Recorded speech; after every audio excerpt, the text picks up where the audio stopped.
I wish I was kidding.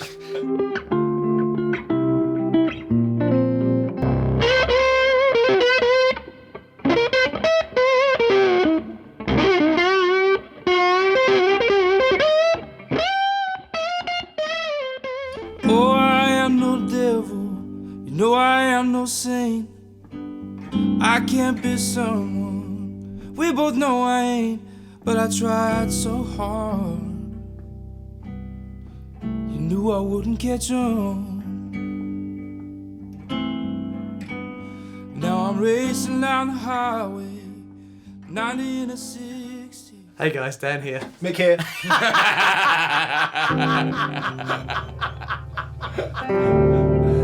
Yes, we don't have any fun here. Oh, very good.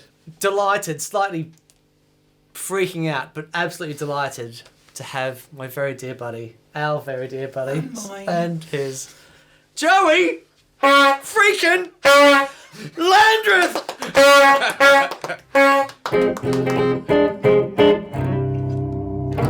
I'm going to get out of the way, Yeah. and I shall return. Beat Okay. it, you. Anyone who's ever watched the show before will know who you are, simply because we talk about you all the time. Thanks for that, by the way. Please. It was about, must be going on for 18 months ago now, that you sat me in the car and played me that track. And it was the opening track of the Let It Lie album from Brothers Landreth. Mm-hmm. And since then, I if there's been a day gone by that we haven't played the album, and you know it is a track off the album, I'd be surprised. Certainly, favourite album for me the last couple of years. Oh. Amazing. Me too. Yeah, it is extraordinary. A couple of things about it. The songwriting is superb. The singing, the harmonies. I'm a massive male harmony fan. The King Singers and Yeah. all that. Oh, yeah. And hearing that your harmonies on the album, they're so crazy tight and beautiful, and that's Thanks. amazing. Thank you. And the vocals, I mean, you know, incredible. But your guitar playing on it is just kills me. It's awesome. So we met at the gig when you played it. The Winchester. The Winchester rail- gig. the railway inn. down. We We stalked him. stalked him. It's what I do. We chased him down. No, I stalked you. Come on. Yeah, I because mutual friend Paul Stacy. Come on. Oh, it feels good. And I had seen the video that you guys did in his studio. Right. And I mean, I'm a massive fan of his, and so I think it was like, I mean, I knew about the G2, I knew how cool it was, but in the video when he said, I think it actually makes my rig, like obviously it's so usable and it's clean and stuff, but it makes my guitar sound better even when it's off. I was like, sign me up. So I asked him to put us in touch. Right. And then I emailed you, and then that's where our love affair started, Yes. and it hasn't slowed down. Just add in hearts. Yeah, well, it's, you know, I think the thing is, all the guys that I work with, I'm a fan of, like genuinely, but I think with you, you know, hearing someone that just has so much soul and, you know, and again, it's that thing, I think, so we had this conversation that when I was a kid, I was doing all the shred-tastic stuff. Mm-hmm.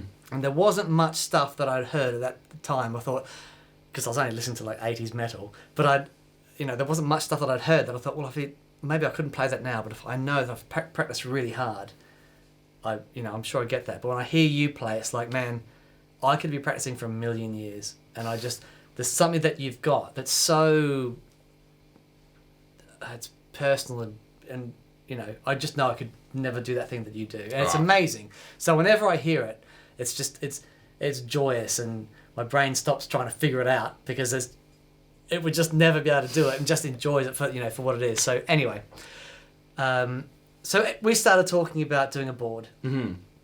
and it has materialized. It's finally come to. So what I thought we'd do, I wanted to have a quick chat to you about, you know, how you come to deciding the pedals and things that you use. Specifically, so you tour a lot, you're on the road. Were you on the road last year? How many days out of the year you're on the road? Oh, the year before last year was 215. Right. Yeah. Man, And last year was, I think, was around 180. Okay. Yeah. Right. So when it comes to putting together a pedal board, specifically for what you do, how are you making those choices? How you, like the pedals that you decide upon?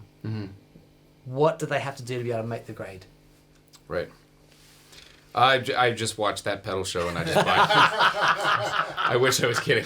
I mean, you can tell that I watched the show. I mean, I chase the muse a lot, so as far as sounds go, you know, I sit and play for a long time and sort of noodle around with pedals until I find sounds that I really like. But I mean, the core, you know, the core of my pedal setup is a delay pedal and an overdrive, and really, like, I could live without all the other stuff.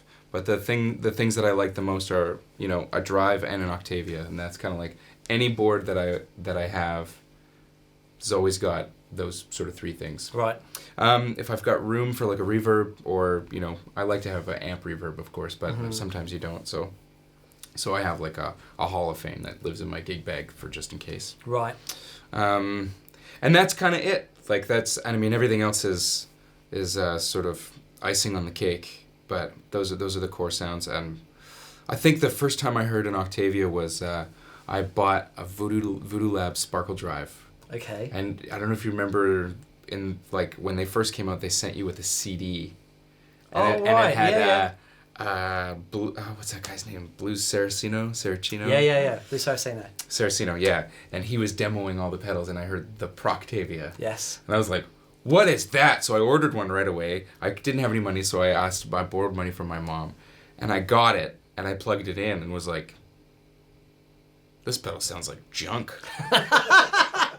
It's so bad, like, I don't get it. And I listened to his, and it was like, mine's got to be broken. So I took it back, and they plugged it in and went, no, I think it's okay. I was like, no, order me another one. Ordered another one, plugged it in, same thing. This thing is broken. Then I read the instructions, and literally the first line was, so you plugged in your Proctavia. Do you think it's broken? And then I went down the train of like figuring out that it's like very specific pedal, you know. Okay. It's sensitive to which pickup you use and how high up on the neck, like basically like the harmonics and stuff like that. And then I've been chasing after the best Octavia sound. Let's hear some Octavia. All right. Okay, you know this thing better than I do. All right. So I right? believe at the moment it's saying no. No, that's the fuzz face. Okay, and let's put it into the Jan Ray. Okay, which is 6. So this is the Octavia by itself. Yeah, okay. You want to hear that on its own? Yep.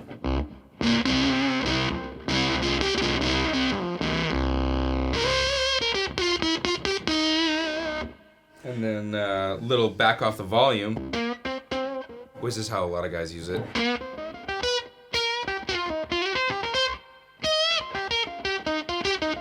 And I think that was the sound that I fell in love with, was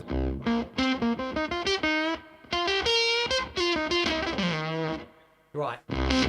So now if we put that into the Jan Ray. yeah.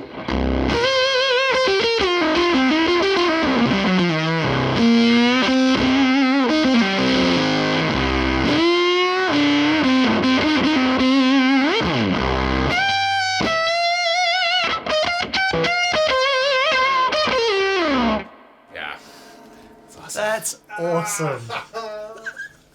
Daniel, ask Joey about his tuning. I think that's probably important. Okay, alright, so, yeah. I had a brief go on this guitar before and I was like, wow. So, the heaviest strings I've ever played in a guitar, it's amazing. Yeah. So, yeah. And how are they tuned? So it's tuned to open C, Okay. which is the same as open D or open E. The intervals are the same, but it's just down 2 whole steps. So it's C, G, C, E, G, C. 1, 5, 1, 3, 5, 1. Okay. Yeah. So basically like that chord, but now you can play it like that. Right. Yeah. I played with a keyboard player, and he said that the tuning that I use is basically like the auto harp for guitar. It's like, of course, it's not in tune now. So, you got to that tuning because of slide playing? Well, the open tuning, yeah, and then the I basically because I'm a big Derek Trucks fan, and Dwayne Allman I think also used this tuning. I think, or maybe he's a standard guy. I honestly don't know. But big Derek Trucks fan, and he uses open E. Sonny Landreth, no relation, also was a although he uses a ton of tunings, but he was kind of, I think he sort of bases himself in open E. Right.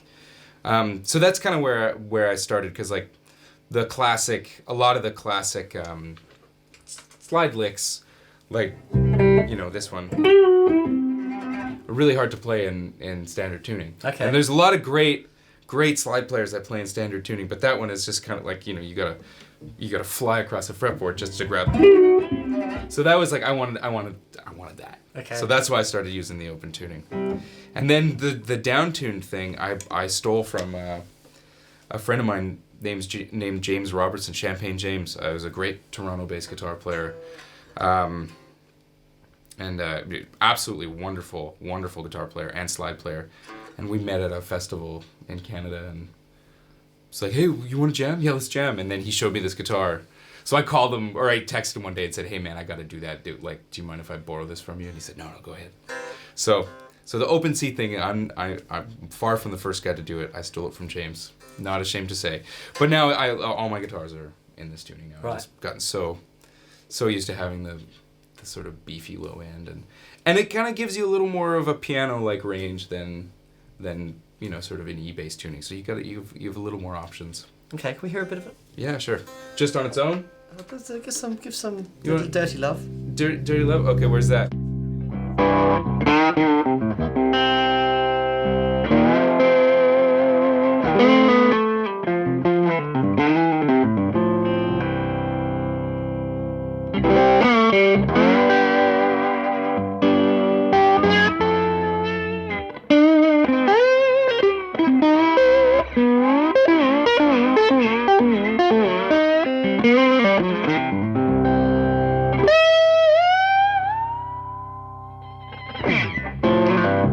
Yeah.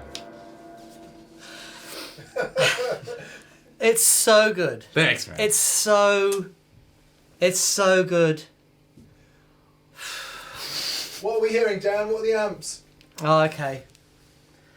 So we've got the Lazy J J20, the Tweed Deluxe style thing. Fantastic. Yeah. It's absolutely gorgeous. We don't use it enough. It's a great amp. And we have the Super. So a Tweed, a blackface, not crazy loud, but imparting their character. And, and then we're just hitting it with the pedals. We were in Nam a couple of days ago, and you tried out the Shanks. The Shanks, yeah. Shanks. Yeah. And this is sort of, it's amazing, isn't it? Yeah, it is. And I'm just starting in the fuzz face world, and Okay. although the Shanks is not a fuzz face per se, I think it's kind of a marriage of like tone bender-ish kind of meets fuzz face. Yeah. Germanium. It's a lower gain thing, but it's Mhm. it's so toneful. Yeah. Let's give that a quick listen, I think. Yeah.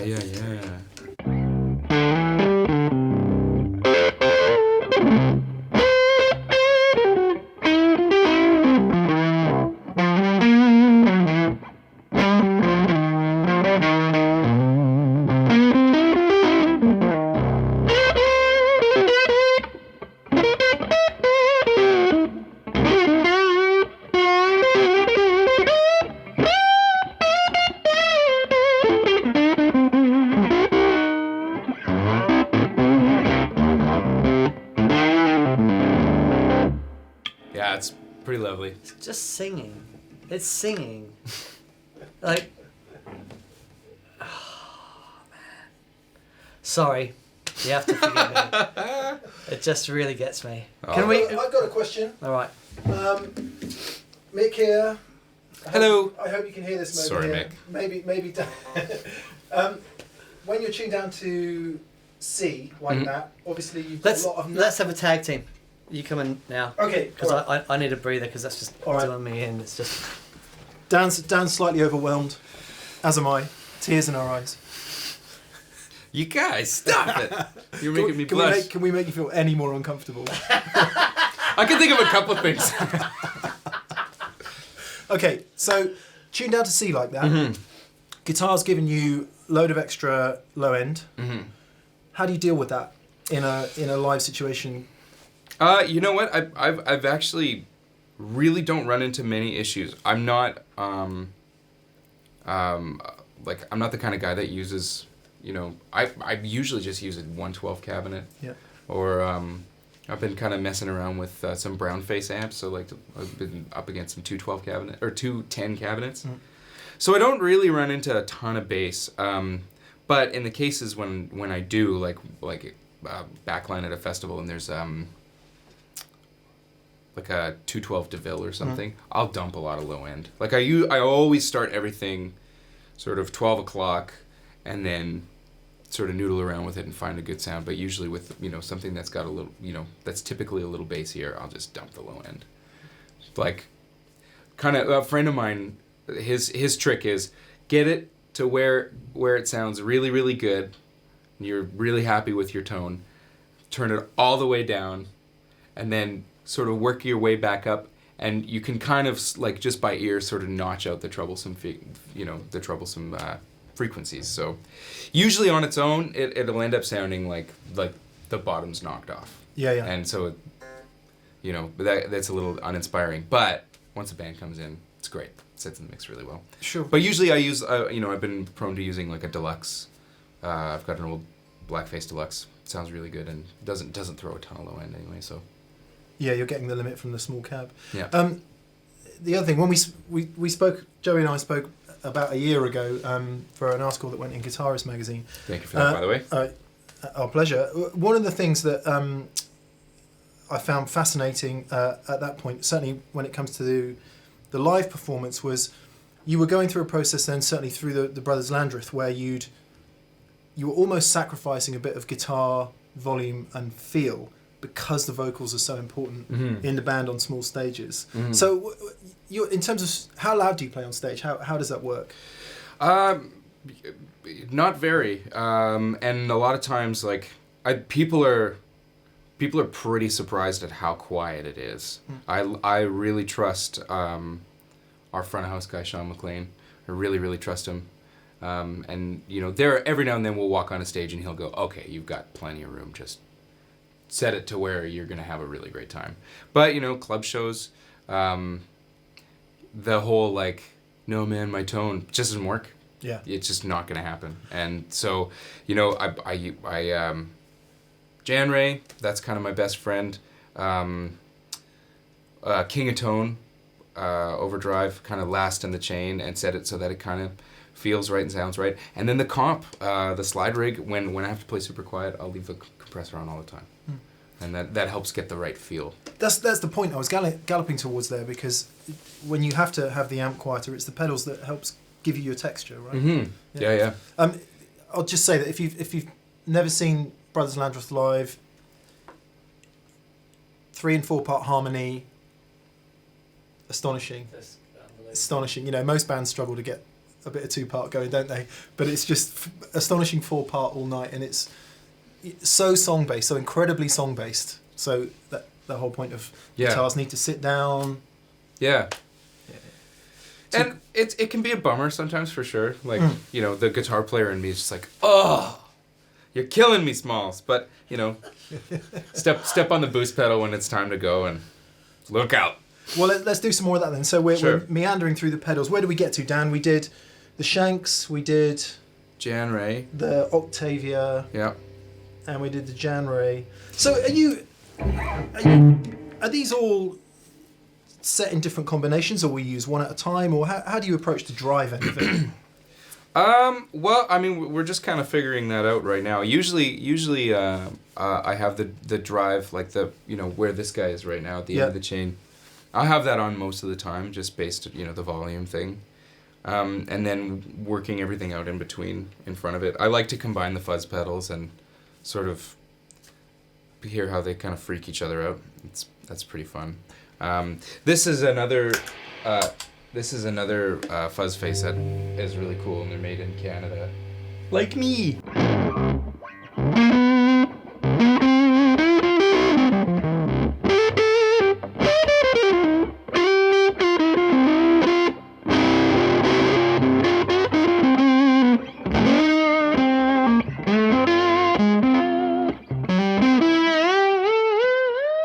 So it's pretty cool. There's just so much fatness on those. I mean, I know you've got like, what's this, a 16 or something crazy? That's a 19. Oh, man. 19 to 68. Yeah, they're like obscenely big. I mean, it probably says something for Collings' build quality on the guitars as well, doesn't it? yeah. There's some strings, man. Yeah, there's some strings, but I mean being tuned down really helps. So like it's you can still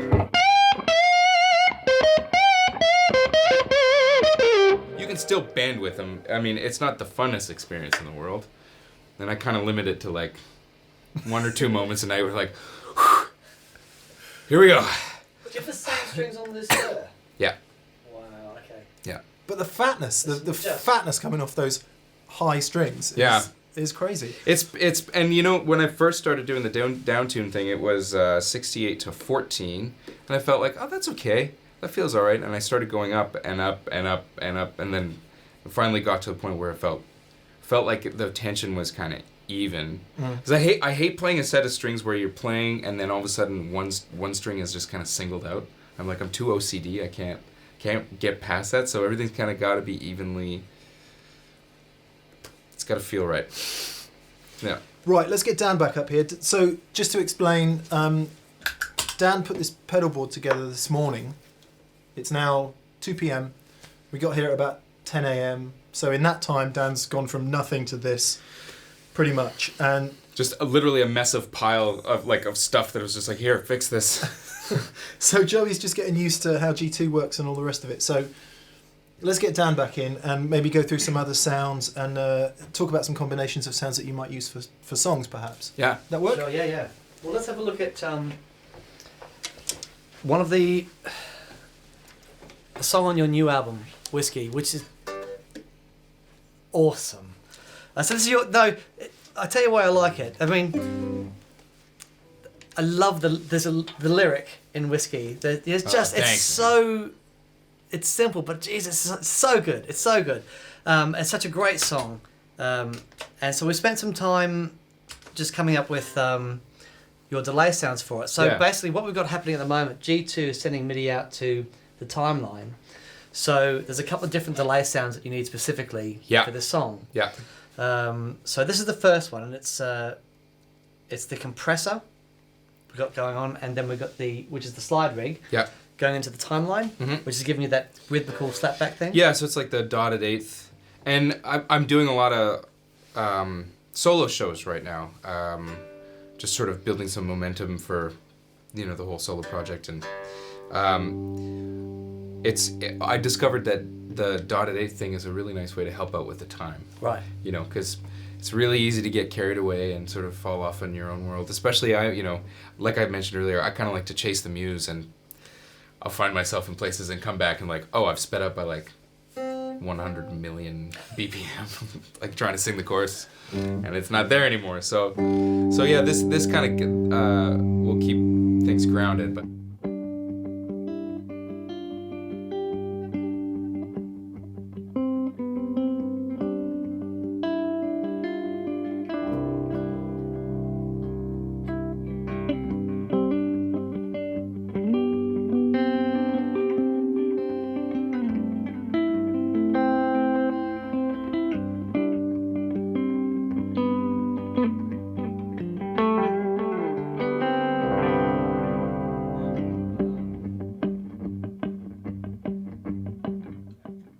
So that's kind of the main verse sound. Right. And then what did we put over here? So I think that's just a normal delay. It's set to same tempo but eighth notes. So that way, that's for in the band. Then when the band comes in, there's not this big mess of. Sure. Yeah, and then this is my favorite one. This is the solo.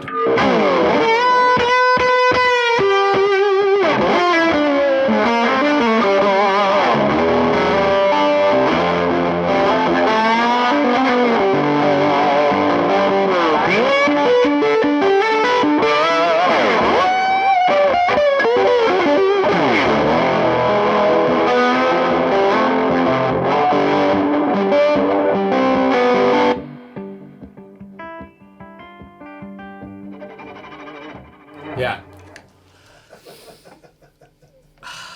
Wow. Wow. Okay, so right, the big sound we had there was the Muffroom cloud and the Shanks, was it? Or was it the Jan? No, that's the Jan Ray. The Jan Ray and the Muffroom cloud. Okay. Yeah. Although the Awesome. Shanks would go really good in there. Yeah. Yeah. Yeah.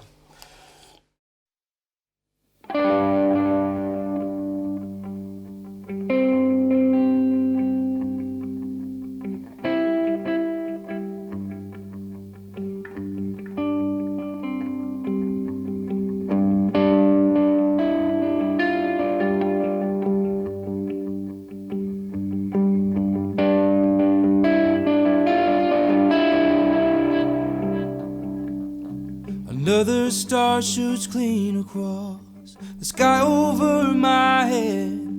I keep thinking about the last thing that you said. I wonder if you see the sky wherever you are. Are you sleeping now? Do I cross your mind? Are you sleeping now? Do I cross your mind?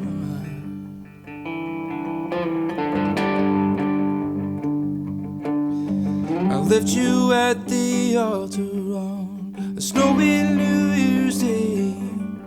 It's been years now, I still say your name. But in my mind you were the one left standing on your own. But you kept our friends and they won't come my way.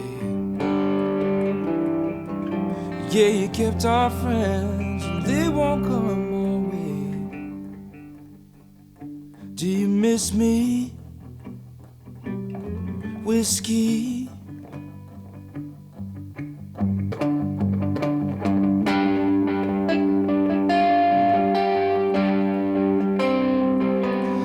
Late at night she's fast asleep. I stay up just to stare, thinking back to all the things we shared. And truth be told, you broke my heart a little bit each day. I still need you, baby, I just want you back. Do you miss me?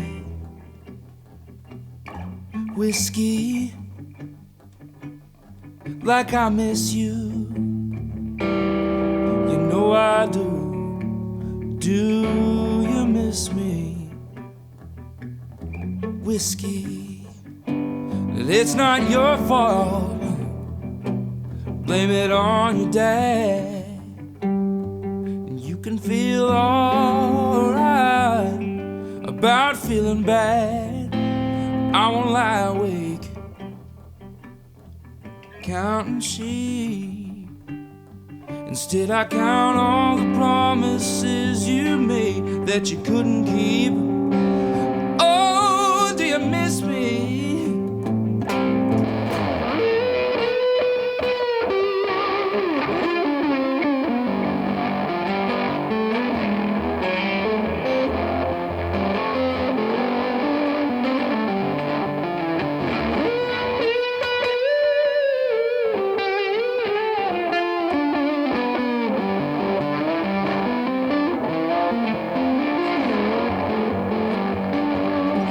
Do you miss me? Whiskey, like I miss you, like you know what I do. Do you miss me?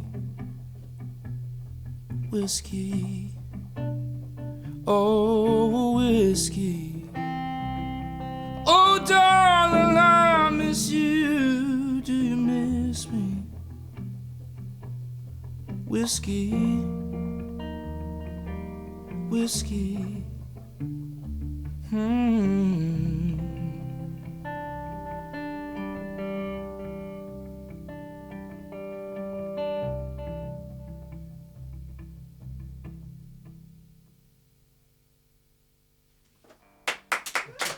Thank you very much.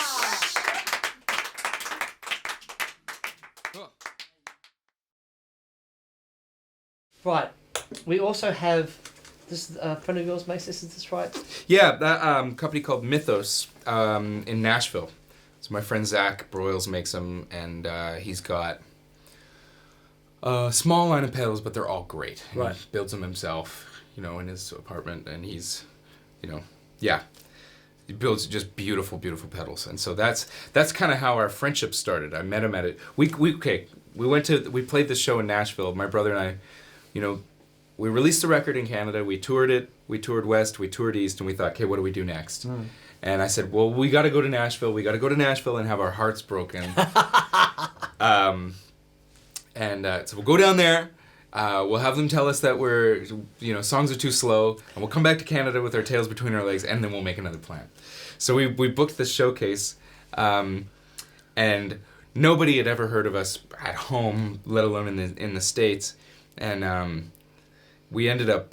It was a great trip for us. It was we got this showcase at a one of my favorite places now called The Basement, and it just so happened that it was an industry night. Wow. Which nobody ever shows up to ever, but just for whatever reason, a bunch of people came out. We ended up getting a record deal out of the whole thing. Wow. But one of the coolest things was that this fella drove down from Sparta, Tennessee, and said, I saw this video come up, and I really liked it, and I saw you guys were playing, so I drove down from Sparta, which is a couple hours away, and I was so blown away and grateful, and nobody had ever done that for us before. So we struck up this really, really beautiful sort of friendship, and he said, oh yeah, by the way, I build pedals, and I build this Klon style pedal. You should really check it out, called the Mjolnir, and they're all sort of based on Greek mythology, the names and stuff. And anyway, so I get this pedal in the mail, and it's awesome. And Okay, it's great. That's the ridiculously long story for that, which you can cut out later.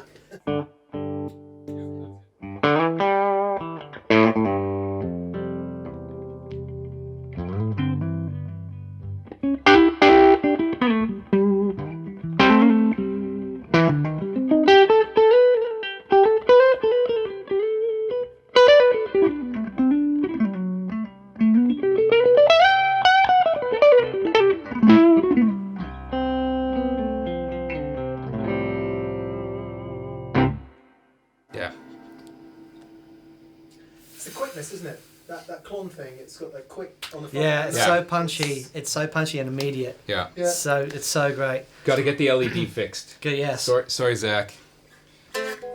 They sound Well- better with no LED, They sound, but yeah, it's Yeah. like robbing those tone robbing LEDs. We also, you called me a few months ago and asked me about Vibe, and I've been using a Mojo Vibe for years, and I think they're fantastic. Mm-hmm. So there's a bit of a swampy Mojo Vibe thing.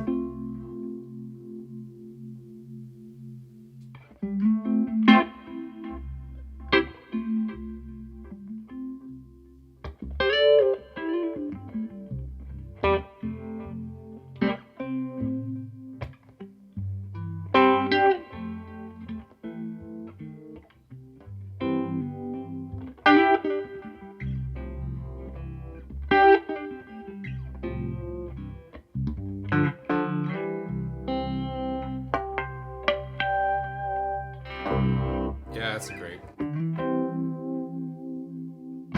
I also really like I like it like this too.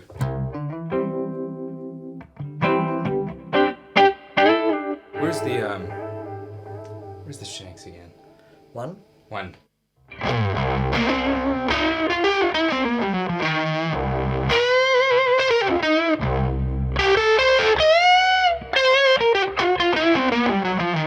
That's my Doyle Bramhall impression.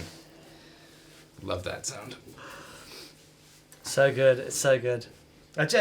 You'll have to forgive me. We were at NAMM this week, and we also went to Barcelona yesterday. So my jet lag has kicked in spectacular fashion, and but to hear you play in this state is kind of overwhelming, you know. So my reactions are coming a little bit slower, but it's so full. It's amazing. It's like being on drugs without actually having taken any drugs, and hearing this is just crazy. It's just crazy. Wow. Thanks. Okay, so one thing we were messing around before, because you also have your lovely Suhr. Yes, sir. Yes, sir. Now, the output on the Collings is quite high. Mm-hmm. Yep. And the output on the Suhr is not as high. Not as high. Not as high. So one of the things that we've done using the 3-2-1 is to balance up the levels between those two guitars. Mm-hmm. So if we can just hear the Suhr, I'll grab that if you like. Yeah, please. Oh man, alive. Okay.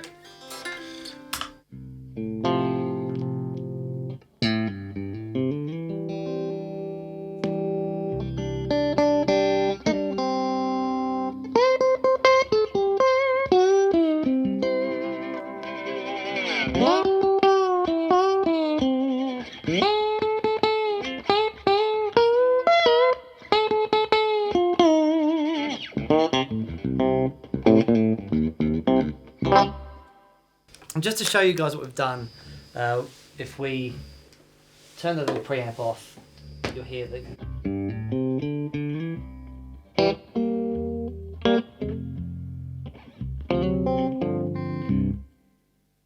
And then with the preamp on.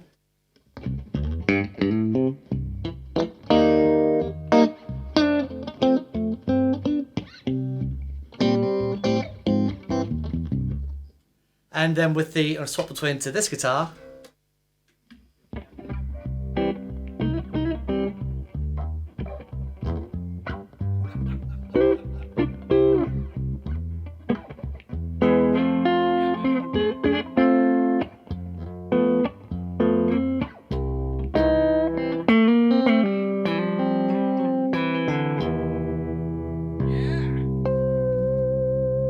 This is amazing! It's fun. Oh man, it's the most alien feeling.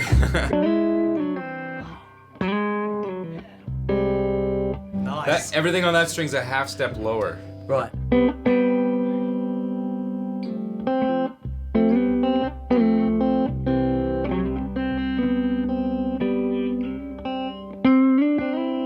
Amazing. It's so difficult to play guitar sat next to you. It's like no. It's weird. Because it's I hear you play, and then all the songs I've been listening to for like the last year and a half is like, and then I go like what's the anyway. The last thing is the acoustic preamp. So you have an acoustic that you use for songs as well. Yeah. That will also be going into the 3-2-1. So we've got a Fishman plugged into the rig, so that you can have the acoustic going into the PA, Mm-hmm. and you might want to colour it a little bit fancy. Maybe just put a little fancy stuff on there. There you go. Yeah. But that's what the Fishman's doing on there, guys, and just to. Where does the output of the Fishman go? So the output there's a XLR out here that will go direct to a DI. Okay. But there's a normal output that goes back into G2 here, so it can have just your direct feed. It's really nice because I've had I've been traveling with two separate rigs, having the acoustic preamp and another tuner, and I was running some other effects before, which wound up being a huge waste of my time because it didn't sound good. But to have the Fishman like integrated right into the rig is so nice. One tuner, plugged into the whole thing. It's a really, really nice touch. Damn. And also, we were talking about letting some of the acoustic bleed through the amp, just kind of as a monitoring, so it wouldn't be coming in loud, and it's not, it's not like a present or big part of the acoustic sound, but just letting it bleed through the guitar amps a little bit. Yep. Just to add a little extra oomph behind the, because I don't know, like acoustic guitars sound weird plugged in most of the time, so a little extra sauce is nice. What pickup system do you have on your guitar? Because you've got one of the new. The Waterloo. The Waterloo. Yeah. Yeah. I'm going to go and get it. We're talking about it. I'm going to go and get it. Go get it. Please.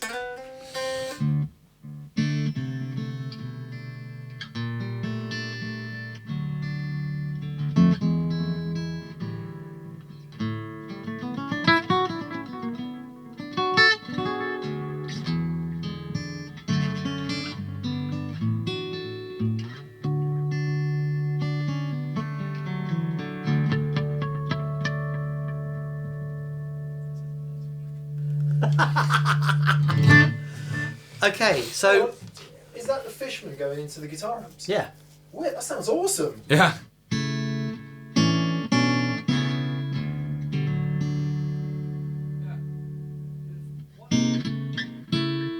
Sorry. What pickup system is in there? This is the Fishman Aura Spectrum DI, and then this is, what is it? It's sort of. No, it's a Fishman as well. Is it okay? Yeah, it's an undersaddle, and so it's like it's the one that they suggest to pair with the preamp. Okay. And I like the preamps a lot because they kind of take a lot of the guesswork out of the pickup because it is like modeling in the preamp, but it just kind of makes it a little more controllable. Okay. At least that's what I found. So. Awesome. Yeah. Awesome.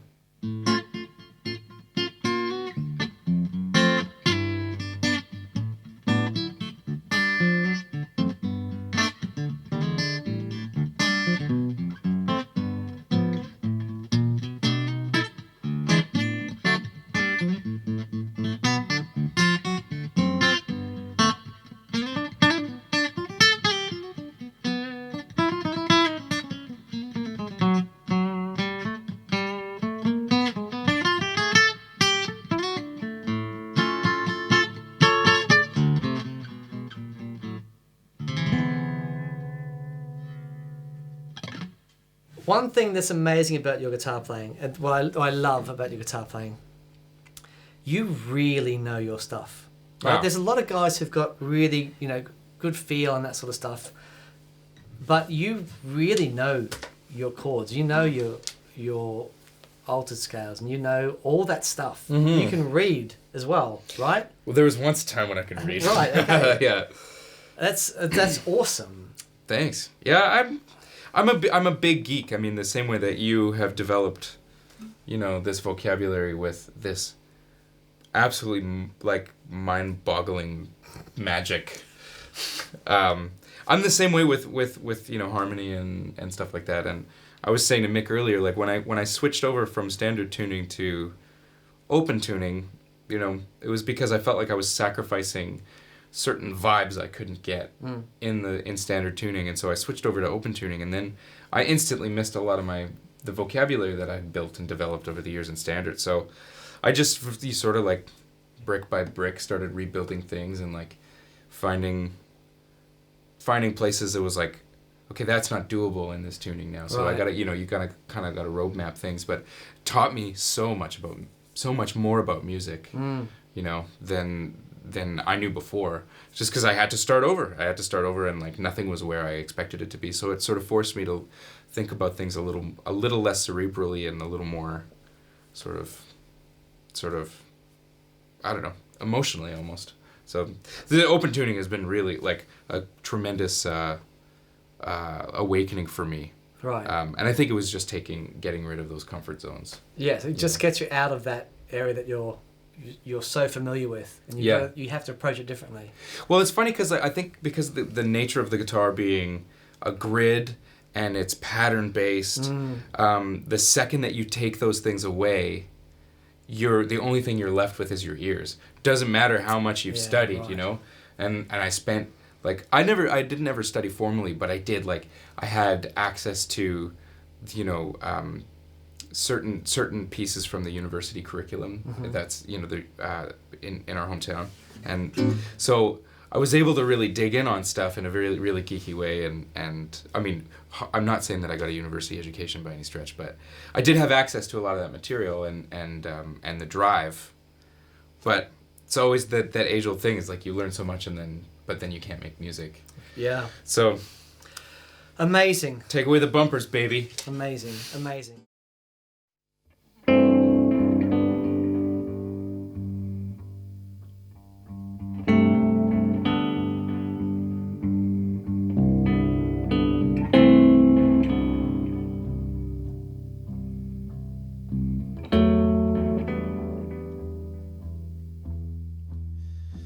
Oh, I am no devil, you know I am no saint. I can't be someone, we both know I ain't, but I tried so hard. You knew I wouldn't catch on. Now I'm racing down the highway, 90 in a 60, screaming out the window and wishing you could have fixed me, but I'm still a drunk. And darling, you're still gone. I love my baby, holding up your fists when all your fight's gone. It's gone right out of you.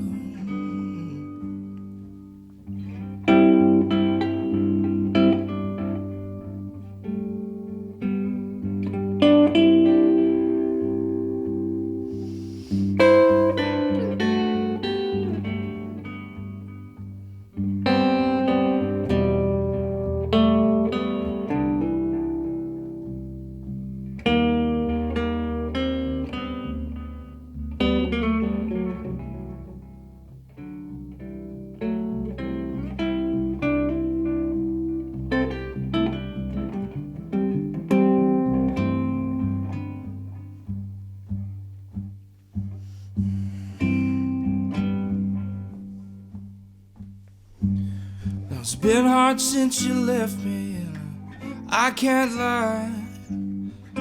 I can't look you in the eye and tell you I don't know why, 'cause I do. And honey, I can't change, but I love my baby. It's burnt onto my heart, like staring at the sun, staring at the sun.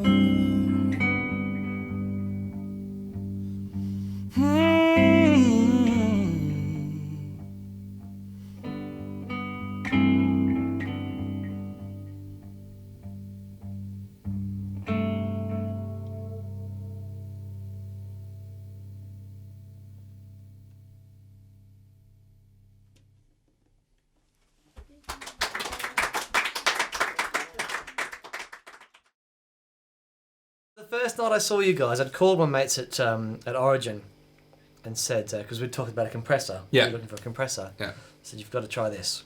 So this is the SlideRig from Origin. Now, the idea behind this, the two compressors, or they make a bunch of compressors, but there's the Kali 76 Deluxe, which is the 1176 compressor in a pedal. It's awesome.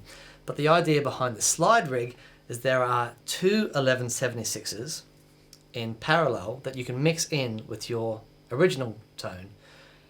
And the idea behind that, of course, is that Loud George, one of your favourites, My man. your man, Yeah. and that's the way that he got his tone, by having two 1176 compressors sort of slamming into each other. Yeah. So there's a producer in Sydney I work with, and he loved having two compressors together, because basically whatever the first compressor missed, the second compressor would catch. Yeah, you know. right. It's a great way to do it. So we haven't labelled up the board yet, still not entirely sure how everything is, but this is the clean tone.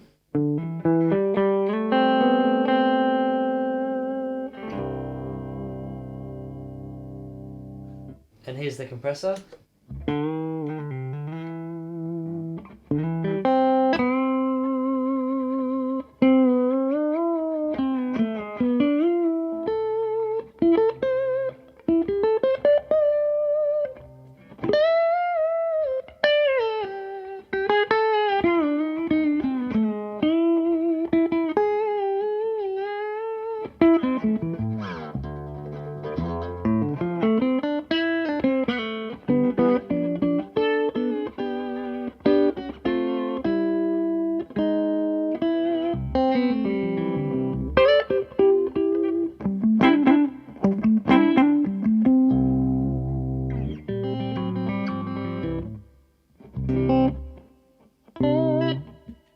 I can't stop. That's how good it is. Let me hear that with just a tiny little bit of delay, and I'll also put in a tiny bit of tremolo as well. Let's just try that. Okay.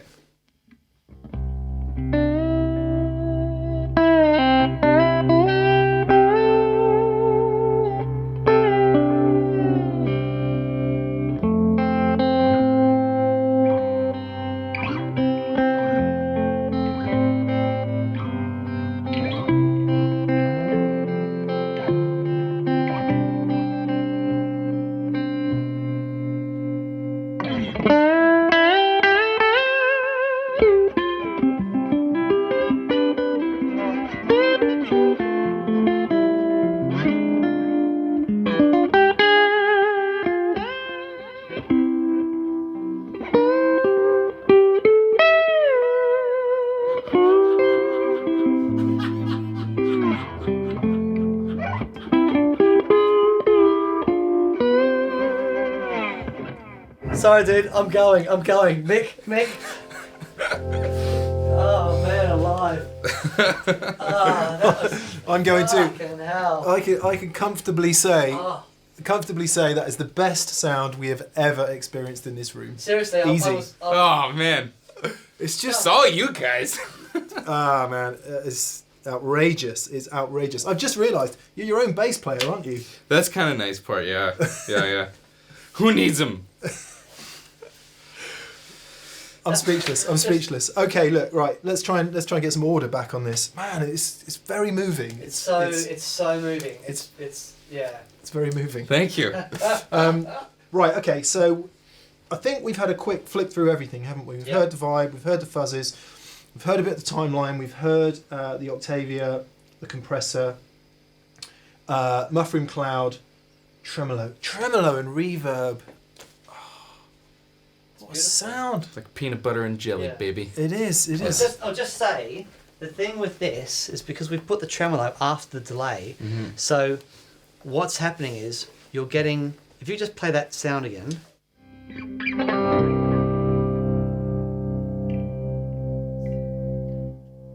So you're getting that lushness of the delay, but the whole signal is moving. Yeah. It's not like you've got a delay that's moving on top of each other, so that can get confusing. Yeah. So you've got this incredibly thick, lush sound, but there's just that tiny bit of pulse through the whole thing, and it just sounds divine. I would have always put my tremolo before the delay, but it makes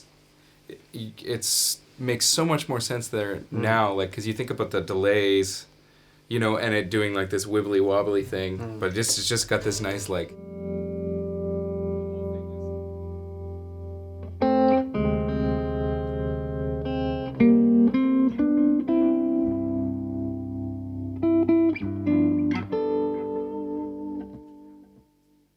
Yes. Absolutely killer. Wow. Okay, so Joey, this is your. Am I right in saying this is the first time you've had like a board with a switcher? Yes. How do you plan on using that switcher in the live environment?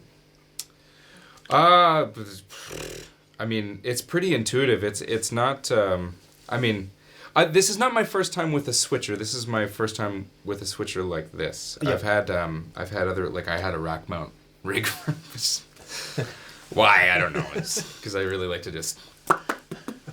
I actually bought a rack mounted rig, put it together. It failed on one gig, took it back, and then traded it in for like a little nano pedal board, and that's what I was just traumatized after that.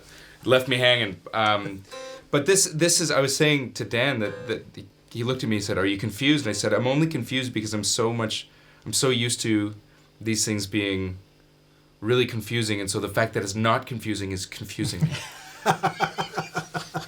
Are you confused?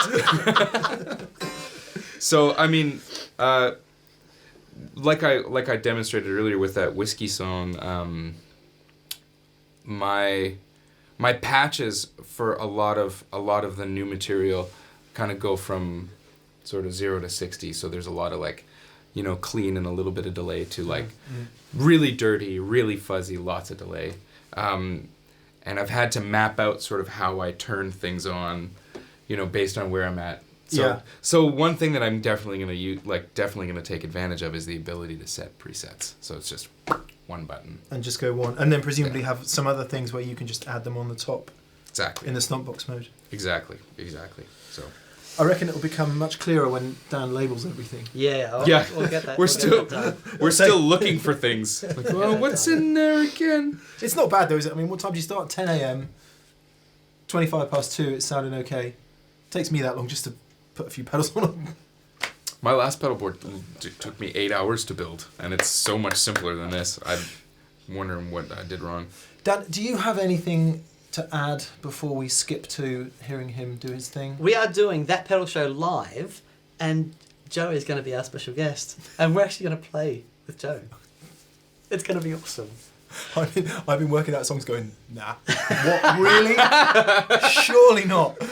It all makes so much more sense in an open tuning. It's not, I promise it's not hard. I've just decided, bit of tremolo, root notes, all night, that's what's going to happen. Perfect. In an act of absolute kindness, anyway, Joe is going to join us on stage. Yeah. It's going to be amazing. It's the first That Pedal Show live event that we've done, so anyone who's bought tickets, fantastic, we'll see you there, and we hope to bring you more events through the year and ongoing. Unfortunately, he can't join us for everyone, but... Yeah, no, it's going to be loads of fun. Yeah. Before we go, a quick thank you to everyone that's gone to our site and bought a t-shirt. See this, there we go. Thank you guys so much. Big thank you to our patrons for Patreon. You guys have been awesome. And also to our preferred retailers. Riff City Music in the USA and Anderton's Music. Well, I believe you were yesterday. I was at Anderton's yesterday. A Facebook Live. That was awesome. Which was ace. Oh, so good. So thanks to those guys. Actually, before we sign out, Joey's new EP, Whiskey, is out now. It's out in Canada now. I don't know what the plan is, but you guys, for a limited time, will have copies of the record on your on our store. web store. Oh, wicked. Yeah, so we're That sounds like it was planned. It kind of wasn't, so we're very happy with that, which is great. Yeah, we'll work out the details. Okay. Yeah. Okay, make us cry, Joey. Okay. Let's just get out of the way.